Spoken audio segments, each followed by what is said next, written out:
हमारा विषय है विज्ञान, जो कि कक्षा 10 रसायन विज्ञान। प्रकरण है रासायनिक अभिक्रियाएं एवं समीकरण, केमिकल रिएक्शंस एंड इक्वेशंस। अब रासायनिक अभिक्रिया किसे कहें हम? रासायनिक अभिक्रिया वह अभिक्रिया जिसमें अभिक्रिया के फलस्वरूप किसी नए यौगिक का निर्माण होता है, तो उसे रासायनिक अभिक्रिया कहा जाता है। तो देखते हैं हम किसी उदाहरण की सहायता से। माना ये कोई एक तत्व है और यह कोई दूसरा तत्व है, ये दोनों आपस में अभिक्रिया करते हैं, रिएक्शन करते हैं और किसी नए यौगिक का निर्माण कर देते हैं, जिसमें इसके गुण इन दोनों के गुण धर्मों से भिन्न होते हैं। तब इस प्रकार की अभिक्रिया को कहा जाता है रासायनिक अभिक्रिया। अब इसे हम उदाहरण की सहायता से देखते हैं। यदि यह तत्व हाइड्रोजन है, हाइड्रोजन H2, और यह तत्व है ऑक्सीजन, और ये दोनों आपस में अभिक्रिया करते हैं और बन जाता है जल H2O। हम देखते हैं यहाँ पर यह हाइड्रोजन गैस ऑक्सीजन की गैस है, जबकि पानी तरल पदार्थ है, तो इसके गुण इन दोनों से भिन्न है, इसलिए यह अभिक्रिया जो है यह रासायनिक। अभी हमने देखा था कुछ उदाहरणों की सहायता से अभिक्रिया को कैसे हम देखते हैं। यहाँ पर लिख दिया गया है रासायनिक अभिक्रिया, तो वह अभिक्रिया जिसमें दो या दो से अधिक तत्व आपस में अभिक्रिया कर नए यौगिक का निर्माण करते हैं, रासायनिक अभिक्रिया कहलाती है।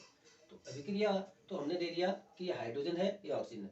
हाइड्रोजन और ऑक्सीजन आपस में अभिक्रिया कर जल का निर्माण करते हैं, यह रासायनिक अभिक्रिया है।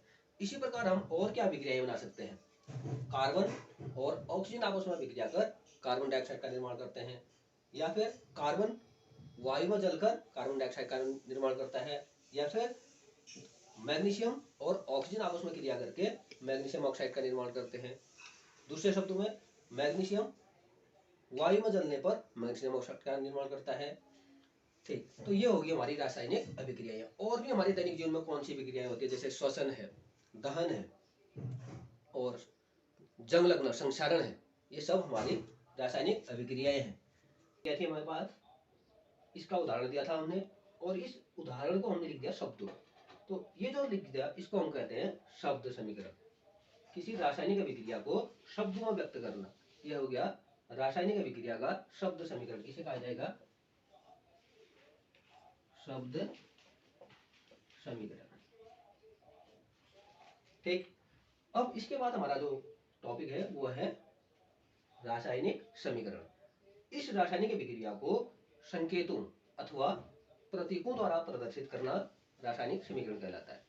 तो फिर से अगर देखा तो किसी रासायनिक अभिक्रिया को संकेतों अथवा प्रतीकों द्वारा प्रदर्शित करना रासायनिक समीकरण कहलाता है। तो कैसे लिख देते हैं हम इसको?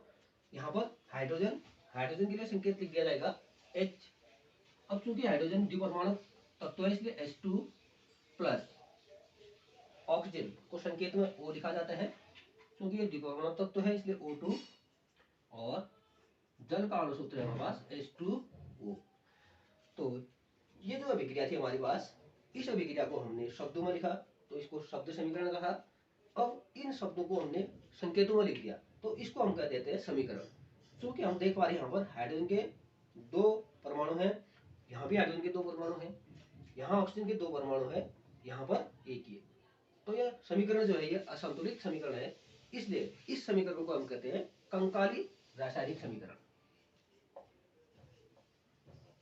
या कंकाली समीकरण। कंकाली समीकरण, इसको हम संतुलित कर देते हैं। तो कैसे? तो H2 प्लस O2 H2, यहाँ पर ऑक्सीजन के 2 परमाणु है, यहाँ पर ऑक्सीजन का एक ही परमाणु है, इसलिए यहाँ पर यदि 2 से गुणा कर दिया जाए तब ऑक्सीजन के 2 परमाणु, यहाँ भी ऑक्सीजन के 2 परमाणु, ऑक्सीजन संतुलित है, यहाँ हाइड्रोजन के 2 है, यहाँ पर हाइड्रोजन के लेकिन 2 दूना 4, तब यहाँ 2 से गुणा कर दिया जाएगा, तब हाइड्रोजन के यहाँ पर भी 4 परमाणु हो जाते हैं। अब यह समीकरण संतुलित रासायनिक समीकरण है, संतुलित रासायनिक समीकरण, संतुलित रासायनिक समीकरण। तो आज हमने देखा था रासायनिक अभिक्रियाएं एवं समीकरण। तो इसमें था हमारे पास रासायनिक अभिक्रियाएं क्या होती है, रासायनिक अभिक्रिया क्या होती है? वह अभिक्रिया जिसमें 2 या 2 से अधिक तत्व आपस में अभिक्रिया करके नए यौगिक का निर्माण करते हैं, रासायनिक अभिक्रिया कहलाती है। तो रासायनिक अभिक्रिया को कैसे लिखा जाएगा, उदाहरण, तो ये एक उदाहरण है हमारे पास, हाइड्रोजन और ऑक्सीजन आपस में क्रिया करके जल का निर्माण करते हैं। अगर हम इसे शब्दों में व्यक्त कर दें तो हाइड्रोजन के लिए हाइड्रोजन, ऑक्सीजन, जल, ये तीर से लिखा दिया, तब इसको कहते हैं शब्द समीकरण। और इस रासायनिक अभिक्रिया को प्रतीकों द्वारा प्रदर्शित करना रासायनिक समीकरण कहलाता है।